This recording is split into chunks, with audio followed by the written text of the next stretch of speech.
يا ريت كل السنة رمضان هلاله يبان في كل مكان. يا ريت كل السنة رمضان هلاله يبان في كل مكان. رمضان رمضان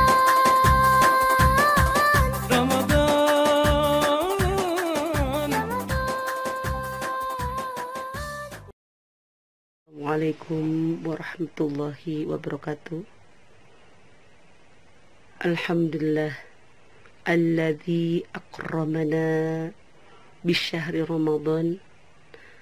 Wassalatu wassalamu ala asrafil anbiya'i wal mursalin wa ala alihi wa sahbihi asma'in. Alhamdulillah rabbil alamin, kita bisa bertemu lagi dalam keadaan sehat walafiat. Kita bisa bertemu lagi dalam keadaan masih berpuasa di bulan Ramadan ini. Mudah-mudahan segala ibadah kita, bentuk ibadah kita, kebaikan kita oleh Allah dilipat gandakan. Amin ya Allah ya Rabbal Alamin.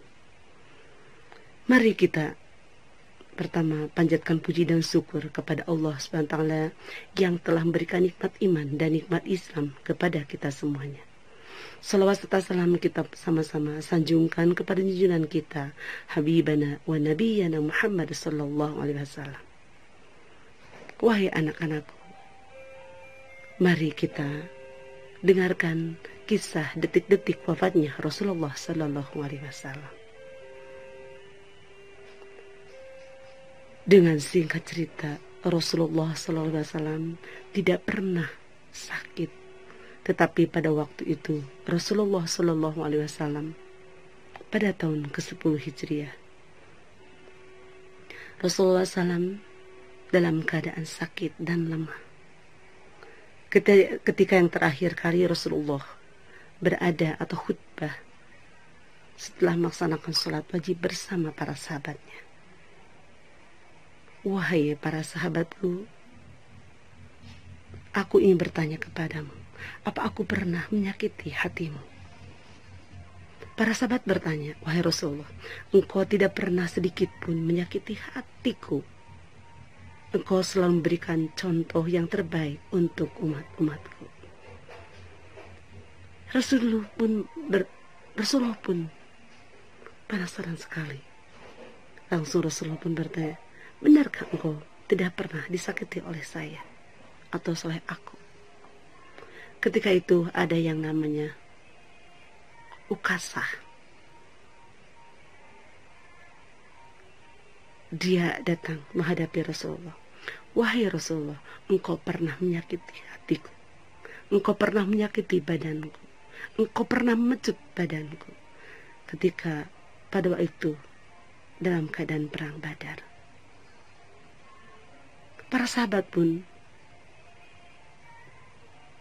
tidak percaya bahwa Rasulullah pernah mencabut Ukasah. Wahai Ukasah, engkau tidak sopan kepada Rasulullah berkata seperti itu. Ukasah pun tetap berbicara, engkau pernah memecut badanku. Kata Ukasah, wahai Rasulullah, bukalah bajumu. Rasulullah mengikuti apa yang disuruh Ukasah. Wahai Ukasah, kata Umar, kenapa engkau tidak sopan kepada Rasulullah SAW? Ketika itu Rasulullah dengan sendirinya membuka yang namanya baju Rasulullah SAW. Pada waktu itu Ukasah mutar-mutar yang namanya itu pedang dan pecutnya. Para sahabat pun dengan tidak percaya bahwa Ukasah itu seperti itu. Tetapi setelah dibukanya baju Rasulullah SAW, Ukasah langsung membuang pedang dan pecutnya tersebut. Maka dipeluknya Rasulullah Sallallahu Alaihi Wasallam. Wahai Rasulullah, engkau tidak pernah menyakitiku, tapi aku ingin memeluk dirimu. Dengan keharuman badan Rasulullah SAW, Ukasah memeluk dengan erat-erat Rasulullah Sallallahu Alaihi Wasallam. Ketika itu Rasulullah SAW dengan singkat cerita pulang ke rumahnya dan berbaring di pembaringan Siti Aisyah. Dan ada putrinya itu Fatimah.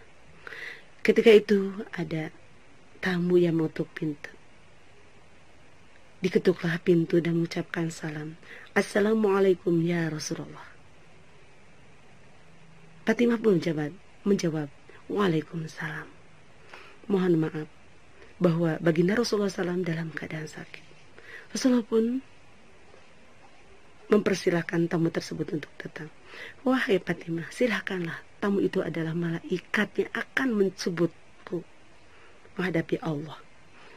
Fatimah pun terdiam diri dan sedih ketika Rasulullah akan diambil oleh malaikat maut. Datanglah malaikat maut untuk menjemput Rasulullah. Ketika itu Rasulullah pun bertanya kepada malaikat Jibril, wahai malaikat maut, kemanakah malaikat Jibril? Setelah itu datanglah malaikat Jibril menghadapi Rasulullah. Wahai Rasulullah, aku datang di hadapanmu, bahwa engkau akan menghadap kepada Allah Subhanahu wa Ta'ala. Pintu-pintu surga sudah aku buka, para malaikat sudah menjemputmu di arsy-Nya Allah. Rasulullah pun tidak tersenyum. Wahai Rasulullah, kenapa engkau tidak tersenyum? Sedangkan engkau akan masuk jannahnya Allah. Setelah itu Rasulullah berpikir, ummati, dan ummati. Tidak lama kemudian bahwa Rasulullah diambil atau dicabut nyawanya oleh malaikat maut. Perlahan-lahan mulai dari kaki Rasulullah SAW diambilnya. Rasulullah begitu dahsyatnya sakitnya ketika diambil nyawa. Ketika akan dicabut nyawa. Wahai Rabbana, hanya kamilah, hanya sayalah, kata Rasulullah, yang bisa merasakan dahsyatnya sakitnya sakaratul maut. Jangan sampai dialami oleh umat-umatku. Setelah itu Rasulullah dengan berjalannya waktu, dengan detiknya, dengan berbaringnya Rasulullah ketika itu diambil dari sedikit-sedikit mulai dari kaki. Setelah itu Rasulullah menuju ke tangan. La ilaha illallah, la ilaha illallah, la ilaha illallah. Tidak Tuhan selain Allah.